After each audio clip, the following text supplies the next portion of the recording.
Hello, once again. In second part, we have studied before the story.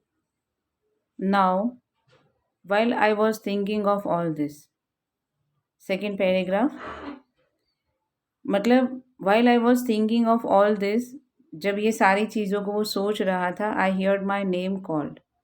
उतने में मैंने सुना कि कोई मुझे बुला रहा है.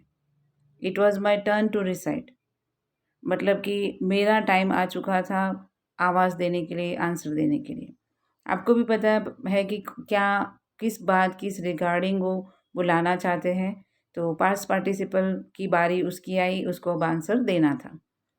What would I not have given to be able to say that dreadful rules for the particular participles all through very loud and clear and without one mistake. Means कि what would I not have given to be able. वैसे तो उसने कोई preparation की ही नहीं थी.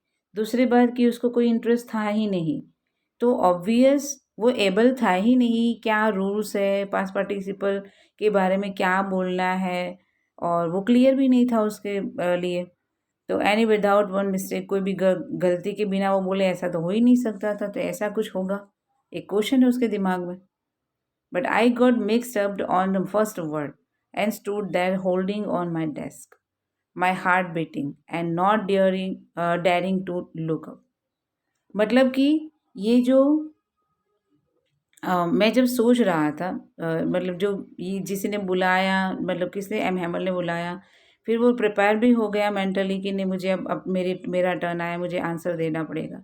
तो I got mix up the first word. मैंने सब बोलना चालू किया, सब मिक्सअप हो रहा था. जैसे हमें नहीं आता और जब हम आंसर देते हैं तो किस तरह से देते हैं, बिल्कुल वैसे उसने ट्राई भी किया.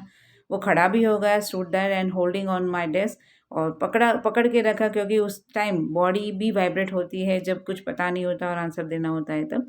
माई हार्ट बीट कर रही थी, not daring to look up. मतलब एक देखने जाए ना तो वो एक बहुत बड़ा एक डेयरिंग दिख रहा था, लेकिन उसकी बॉडी से नहीं पता चल रहा था कि नहीं वो ट्राई कर रहा है. I heard my sorry I heard M Hamel से टू मी. मुझे एम हैमल ने कहा, I want to scold you little friends. क्योंकि ये स्कोल्ड रहने को क्यों बोला, क्योंकि वो जानते थे कि फ्रेंड्स जो है वो कुछ जानता नहीं है, वो इतना इंटरेस्टेड भी नहीं था इस सब्जेक्ट में. तो ऑब्वियस उसको ठंडा करना था, उसके माइंड को फ्रेश करना था. तो ऐसा बोला, little friends you must feel bad enough, see how it is every day we have said to ourselves. Actual में वो बताना चाहते हैं कि तुम बैड बैड फील ना करो, और हर रोज़ हम कुछ ना कुछ नया नया अपने आप से सीखते हैं. I have plenty to of time, बहुत टाइम है तुम्हारे, मतलब हमारे पास बहुत टाइम है. I will learn to it tomorrow, tomorrow सिखाएंगे. And now you see where we have come out. अभी आप यहाँ पे हम जहाँ इकट्ठा हुए हैं, पढ़ाई करने के लिए इकट्ठा हुए, तो उसके बारे में बात करते हैं. That's a great trouble with else's. Else's जो है उससे वैसे भी उसको बहुत प्रॉब्लम रहेगी, क्योंकि इसके पहले फ्रेंच लैंग्वेज जहाँ का था वहाँ की लैंग्वेज में प्रॉब्लम था, तो ये तो बाहर की लैंग्वेज थी. शेपोर्ट्स ऑफ लर्निंग टिल टुमारो. तो वो आपको नई जो लैंग्वेज है वो तो कल सीखनी है. Now those fellow out there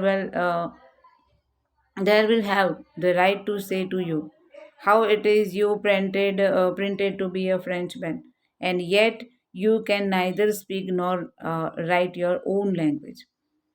सही बात है ये भी कि आप प्रिटेंड करते हो फ्रेंचमैन के लिए, then yet you can neither speak, और अभी तक मतलब ये आपकी लैंग्वेज होते हुए भी आप अपनी लैंग्वेज में बोल सकते हो, लिख सकते हो. तो ऑब्वियस ये दूसरी लैंग्वेज है और उसको पढ़ना है आपको. But you are not a worst poor little friends, आप वर्स्ट मत हो. We have all great deal to reproach our selves with. हम जितना भी हो सके वो आपको सपोर्ट करने की कोशिश करेंगे. Your parents were not anxious enough to have you learn.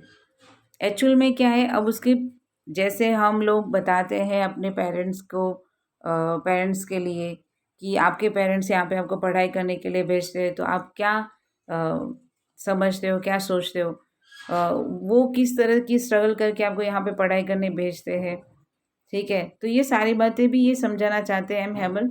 उसमें दोनों की गलतियाँ, दोनों की सोच के बारे में बताया है, ये जो पैराग्राफ है वहाँ पे। Your parents were not anxious enough to have to your you learn. मतलब वो एंक्सियस नहीं थे इनफ, मतलब ये इतना इनफ नहीं आपको यहाँ पे पढ़ाई करने भेजा है। They prefer to put you work on farm. तुम्हें उस टाइम हो सकता है कि फार्म में काम करने के लिए रखते या फिर एट द मिल में, so as to have a little more money. Obvious आप देखो, पुअर फैमिली से कोई बिलोंग करता है तो जो काम पढ़ाई और ये सब का इम्पोर्टेंस नहीं रहता, काम पे फोकस रहता है, क्योंकि जो भी मनी आते हैं उससे पूरा घर चलता है। तो बिल्कुल वैसे अब तुम्हारे साथ भी होता। एंड आई, तो और अब मेरी बात कर रहा हूँ कि गलती किसकी है। ऐसा नहीं कि तुम्हारी या तुम्हारे पेरेंट्स की है, तुम्हें इंटरेस्ट नहीं है फिर भी तुम्हें पढ़ाई करने भेज दिया है, तो ऐसा नहीं कि तुम्हारी भी गलती है, मेरे भी है। I have been blame also, मैं अपने आप को भी ब्लेम करता हूँ। Have I not often sent you to water my flower instead of learning your lesson. क्या मैंने भी आपको अच्छा पढ़ा सकता, लेकिन क्या मैंने भी ये गलती नहीं की कि तुम्हें फ्लावर, जो मेरे फ्लावर्स थे, लेसन जब पढ़ाता था तब मैंने आपको पानी डालने के लिए भेज दिया। And when I wanted to go fishing, जब मुझे फिशिंग करने जाना था, तो did I not just give you a holiday, तो मैंने आपको हॉलीडे नहीं दिया था। तो ये सारे क्वेश्चन करके उसको बताना चाहते हैं कि ऐसा नहीं है कि तुम्हें फ्रेंच लैंग्वेज या पढ़ाई में इंटरेस्ट नहीं है, उसके लिए ज़िम्मेदार सिर्फ तुम या तुम्हारा पेरेंट्स नहीं है, मैं भी इतना ही ज़िम्मेदार हूँ कि ऐसे टाइम पे मैंने भी आपको काम दिया। जब मैं लेसन पढ़ा था तब आपको फ्लावरिंग, जो फ्लावर को पानी डालने को बोलता, या फिर मैं फिशिंग करना चाहता तो उस टाइम मैं आपको बोलता कि तुम आज तुम्हारी हॉलीडे है, तुम चले जाओ। तो ये भी मेरी भी गलती है, तो उन्होंने उस दिन अपनी गलती को भी एक्सेप्ट किया।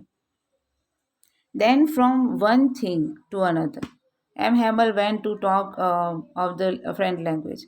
उस टाइम वो इधर उधर की जो भी एम हैमल जो थे, वो फ्रेंच लैंग्वेज के रिगार्डिंग या उसके बारे में बता रहे थे, समझा रहे थे, saying that it was the most beautiful.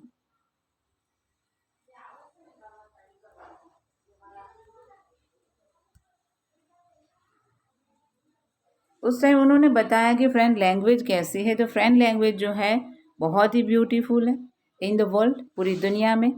The clearest, बहुत क्लियर है, एंड मोस्ट लॉजिकल, और लॉजिकल भी है। That we must guard it among us and never forget it. हमें इसे कभी भूलना नहीं चाहिए, एज अ गार्ड वर्क काम करेगा। Because when people are enslaved, जब जो हम इनस्लेव मतलब कि एक गुलामी का टाइम चल रहा है। ऑब्वियस ये जो जगह है, ये जो स्कूल है, जो ये प्लेस है, वो अभी गुलामी में चल रहा है। तो ये लैंग्वेज ही हमारी है जो हमें बचा सकती है। As long as they hold fast to their language, it is as if they had the key to their prison. अगर हमें हमारी गुलामी से निकलना है, बचना है, तो ऑब्वियस ये प्रेजेंट से निकलने के लिए की है हमारी language. Then he open a grammar and read us a lesson. उसके बाद उन्होंने ग्रामर का जो बुक था वो खोला, and read us a lesson, lesson start किया। I was amaze to see how well I understood it. और उस टाइम मुझे इतना अमेज लगा कि मैं सारी चीज़ों को समझ रहा था। मतलब कहने का ये था कि उसको वैसे भी इंटरेस्ट नहीं था पढ़ाई में, और ये फ्रेंच लैंग्वेज के बारे में तो सच में नहीं था। और आप जान सकते हो कि ये बात सोच के भी उसको बहुत परेशानी होती है, जबकि आज वो वही ग्रामर, वही बुक, वही लेसन, वही सर उसको बहुत बढ़िया लगने लगे थे।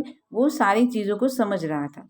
All he said same too easy, सब इजी लग रहा था। Easy, so easy, I think too, ऐसा उसको लगा। That I had never listen so carefully, and that he had never explain everything with so much patience. अब क्या है कि मैं अभी नेवर लिसन, इसके पहले मैंने कभी इतने ध्यान से नहीं सुना था, ना ही इतनी केयरफुली सुना था। जब मेरे सर जो एम हैमल है पढ़ाते थे, तब मैंने इतना ध्यान दिया ही नहीं। ही had never explain everything with so much patience, और उन्होंने भी इतना पेशेंस से समझाया जैसे मेरे दिमाग में अभी से ही उतर गया। It seemed almost as if the poor man wanted to give us all he knew before going away. जैसे कि कोई इंसान जाने वाला हो और उसके पास जितनी भी चीज़ें हैं, जो भी जानता है, वो सारी चीज़ों को आपके सामने रख देना चाहता है। बिल्कुल वैसा एम हैमल का बिहेवियर उनकी लैंग्वेज में वो पता चलता था। And to put it all into our head at one stop. और जैसे कि मैंने बोला कि उन्होंने मतलब एक दिमाग में फटाक से कैसे घुस जाता है, बैठ जाता है, जो भी पढ़ाई हो या भी कोई बात होती है तो इतने प्यार से समझाया कि सारी चीज़ें जैसे दिमाग में बैठ गई। After the grammar we had a lesson in writing, और ग्रामर के बाद हमने लेसन की राइटिंग भी की, हमने लिखाई भी की। That day M Hamel had new copies for us. उस दिन वो कुछ अलग अलग कॉपीज हमारे लिए लाए थे, written in a beautiful round hand, और उसमें अपने जो हैंड राइटिंग होते हैं एम हैबल के, बहुत ही ब्यूटीफुल राउंड हैंड से लिखा था। तो क्या लिखा था? फ्रेंच एल्सिस ऐसा लिखा हुआ था उस लिखाई में। They look like a little flag floating everywhere in the school room.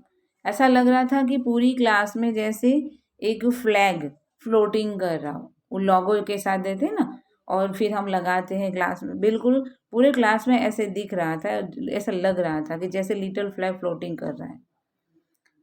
Hang from the road at the top of our desk. और उसके बाद क्या होता है कि जो टॉप ऑफ द डेस्क की बात करते हैं, हर एक के डेस्क पे जैसे रखा हुआ है, हैंग किया हुआ है।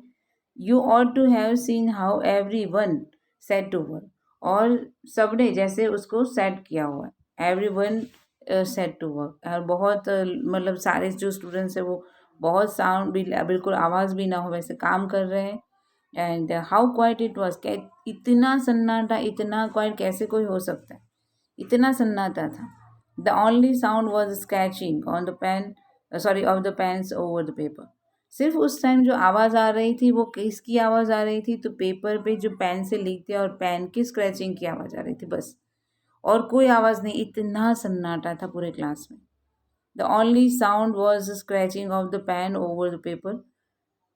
One some beetle flew in. और उस टाइम कुछ बीटल्स हैं जो वहाँ पे फ्लू करके आते हैं, but nobody paid any attention to them. जैसे कि हमारे क्लास में मान लो कि पढ़ाई चल रही है, उस दौरान कोई बर्ड या ऐसी कोई चिड़िया विड़िया आ जाती है, तो उस टाइम हमारा ध्यान ऑब्वियस उसके ऊपर जाता है। लेकिन यहाँ पे तो सब इतने ध्यान में खोए थे कि किसी को पता ही नहीं चला कि जो बेटल्स है वो फ्लू करके अंदर आ चुका है। But nobody paid any attention to them, उस पर किसी ने ध्यान ही नहीं दिया।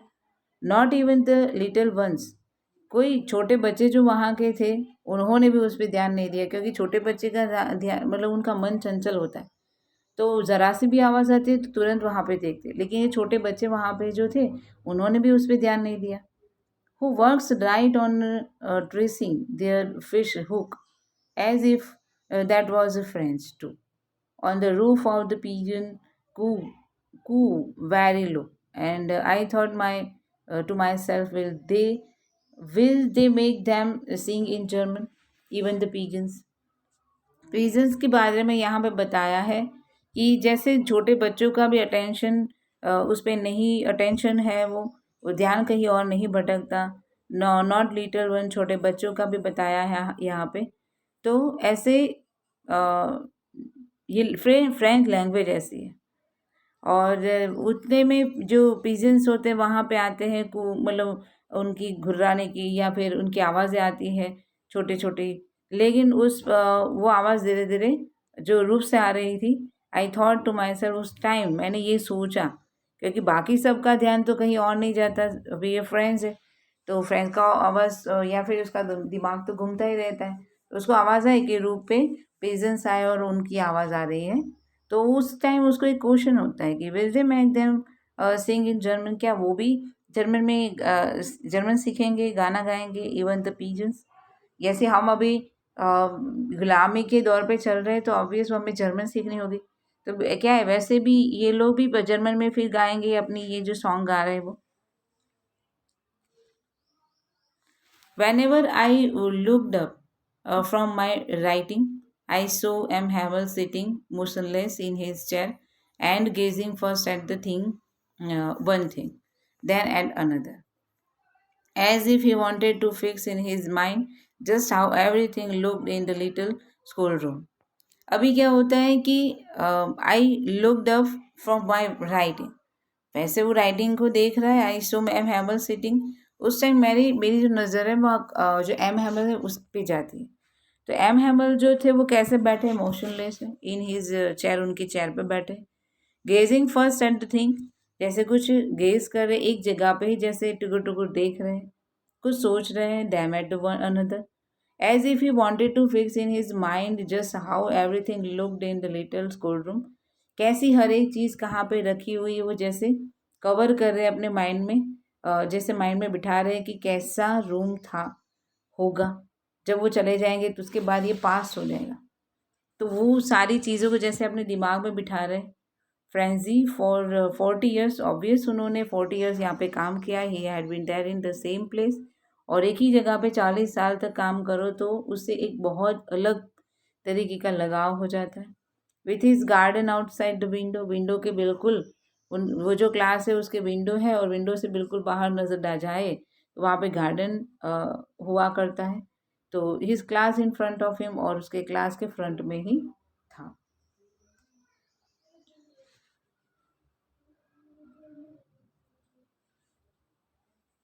तो just like that.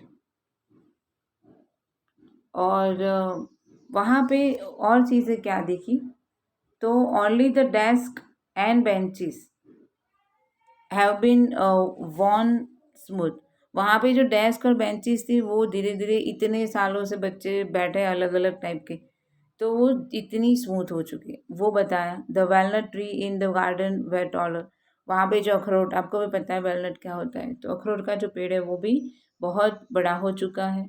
The have wine he had planted himself printed about the window to the roof. उन्होंने एक प्लान किया था. हॉपवाइन, हॉपवाइन क्या होता है, वन काइंड ऑफ क्लाइंबर होता है, और उसको उन्होंने लगाया था. तो इतने सालों में वो इतना बड़ा हो चुका है कि पहले विंडो तक आ रहा था, अब क्लाइंबिंग करते करते रूफ तक चला गया है. How it must have broken his heart to live at all, poor man, to hear his sister moving about in the room about packing their Trunks.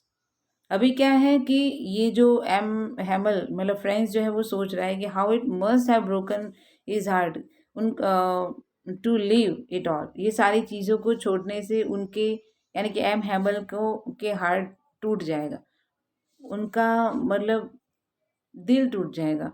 वो सोचते, क्या सोचते, कितने पुअर, मतलब कितनी दुख भरी बात है. टू हियर इज, अगर उनको पता चले कि उनकी जो सिस्टर है वो रूम में पैकिंग कर रही है, ये जो कंट्री है उसको छोड़ने के लिए, ये जगह छोड़ने के लिए, packing their trunk for they must leave the country next day. उनको पता है कि ये जो कंट्री है उनको नेक्स्ट डे लीव कर देनी. अगर ये बात उनको पता चली कि उनकी सिस्टर ने सारा पैकिंग कर दिया है तो कितना दुख होगा, उनका जो दिल है वो टूट जाएगा. But he had the courage to hear every lesson to the very last. अब क्या है कि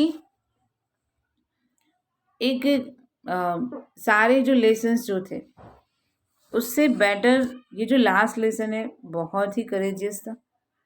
आफ्टर द राइटिंग के बाद we had lesson in history, हमने हिस्ट्री पढ़ा.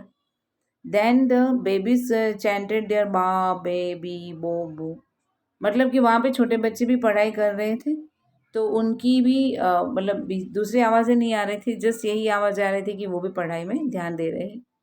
Down there at back of his room, old Hauser had put on his spectacle. मतलब वहाँ पे रूम में पीछे की साइड, जो लास्ट में मैंने पहले ही बताया कि पीछे कुछ गांव के लोग बैठे हुए, उसमें जो हॉसर थे वो भी अपने स्पैक पहने हुए बैठे थे. Holding his primer on his sorry in both hand. उनके दोनों हाथ में क्या था, ये प्राइमर. प्राइमर आपको पता है, मैंने पहले भी बता दिया कि छोटे बच्चों की जो बुक होती है, नोटबुक या बुक, तो वो उनके हाथ में थी, तो उसको लेके पकड़ के बैठे हुए हैं. स्पेल्ड लेटर, विद देम, ठीक है. You can see that he too was crying. ऐसा लग रहा था कि रो दे. He could see that he was crying. जैसे लग रहा था वो रो रहे. His voice trembled with emotion. उनकी वॉइस में ट्रेमलिंग थी, इमोशन से भरी हुई. And it was so funny to hear him that we all wanted to laugh and cry. मतलब ये बहुत ही फनीस्ट था. So funny to hear him कि we all wanted to laugh and cry. ऐसे चाहते थे सब कि बहुत नहीं, मान लो कि कोई गोल जैसे ख़त्म हो जाए ना, तब ये कंडीशन होती है कि एक साथ रोना और हंसना दोनों आ जाता है. और बहुत ही पुअर कंडीशन होती है तब भी यही होता है कि अब क्या करें. तो उसको लेके भी इस तरह का होता है. तो ये बहुत ही फ़नी मैटर नहीं है कि all to laugh and cry. How well I remember it that last lesson. ये लास्ट लेसन जो उन्होंने पढ़ाया, इतना अमेजिंग पढ़ाया, उसके दिमाग में ही ऐसे बैठ गया. पता नहीं अब फ्यूचर में ये पढ़ाने वाले उनको मिलेंगे कि नहीं, ऐसा सोचा है उन्हें. All at once the church clock struck 12. उस दौरान चर्च से आवाज़ आती है, उनकी चर्च क्लॉक जो होती है वहाँ पे 12 बजे. Then the Angelus. At the same moment the trumpet of the Prussian returning from drill sounded under our windows. और उसी टाइम अचानक से दूसरी आवाज़ें आती है ट्रम्पेट की. जो प्रूशियन है, प्रूशियन कौन है, वो जर्मन के लोग, जर्मन जो सोल्जर है उनको बताया है. तो वो जो लोग हैं वो रिटर्न हो रहे थे ड्रिलिंग करते करते, और आवाज़ आ रही थी sound under the window, window से आवाज़ें आ रही थी. M Hamel stood up. उस टाइम एम हैमल खड़े हो जाते हैं, वेरी पेल, वैसे बहुत दुखी थे. इन his chair. I never saw him look so tall. मैंने पहले जैसे वो उस दिन मुझे बहुत ही लंबे लग रहे थे, टॉल लग रहे थे, जैसे मैंने इसके पहले कभी देखा ही नहीं, इतने लंबे वो लग रहे थे. My friends said he. उन्होंने बताया कि माई फ्रेंड्स, आई फिर वो रुक जाते हैं, क्योंकि जब बहुत ही दर्द अगर दिमाग में आता है तो हम बोल भी नहीं पाते. तो ये जैसे वो रो देंगे ऐसा लग रहा है. तो बिल्कुल वैसे इनके चेहरे, इनके जो हाव भाव है उससे पता चलता है कि नहीं, वो बोलना चाहते लेकिन बोल नहीं पा रहे हैं. But something choked him, he could not go on. जैसे कि कुछ चौक हो गया है, जैसे कोई रोक रहा है या फिर खुद रोक रहे. He could not go on, वो आगे नहीं जा रहे. Then he turn to the blackboard. उसके बाद अगर उनको लगा कि नहीं यार मैं बोल नहीं पा रहा, तो वो ब्लैक बोर्ड की तरफ टर्न कर लेते हैं. एंड टूक अ पीस ऑफ चॉक. और उन्होंने जो पीस होता है वो ले लेते हैं, चॉक का टुकड़ा ले लेते हैं, और उनकी बॉडी वो टर्न करते हैं. Bearing on with all his might he wrote as like as he could. और फिर उन्होंने क्या किया, bearing on with all his might, मतलब उनके दिमाग में जो भी चीज़ें थी वो वहाँ पे उन्होंने राइट की. He wrote as large as he could. क्या लिखा था उसमें, वायोला फ्रेंड्स. वायोला फ्रेंड्स का मतलब क्या होता है कि जैसे अमर हो हमारा फ्रांस. फ्रांस के बारे में बताए कि अमर रहे फ्रांस. इसका मतलब ये होता है, ये वर्ड आप ध्यान में रखना, क्योंकि वर्ड की एग्ज़ाम में भी ये पूछा जाता है, ये वर्ड का मतलब क्या होता है और उसका इम्पोर्टेंस क्या है. तो वो सारी चीज़ों को आपको एक्सप्लेन करना होगा. Then he stopped and lean his head against the wall. और अचानक वो स्टॉप हो जाते हैं. Lean his head against the wall. Wall की आगे, मतलब जो हेड है वहाँ पे झुका हुआ है, मतलब बहुत सैड है. एंड विदाउट अ वर्ड, और कुछ बोलते भी नहीं है. Just he made a gestures to us with his hand. School is dismiss. और ये सिर्फ इतना बोल पाते हैं कि school is dismiss, you may go. अब आप लोग जा सकते हो. तो ये जो स्टोरी आपने पूरी पढ़ी, मतलब कि ये जो यूनिट है पूरा आपने समझा. तो एम हैमल की फीलिंग्स से आपको यहाँ पे बताई है कि एम हैमल किस तरह से किस तरह के टीचर थे. फ्रेंड्स जो एक लड़का है वो उसको समझ नहीं पा रहा था, ना ही सर को समझ पा रहा था, ना ही लैंग्वेज को समझ पा रहा था, ना ही उसको पढ़ाई में कोई इंटरेस्ट था.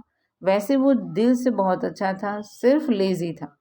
और ऐसे लड़के ने वो स्कूल जाना नहीं चाहता और फिर वो सोचता है कि नहीं मुझे स्कूल नहीं जाना है क्योंकि आज तो पास पार्टिसिपल पूछने वाले, वैसे भी मुझे आता नहीं है। और अचानक से उसके पैर उसी तरफ मुड़ जाते हैं, स्कूल की तरफ।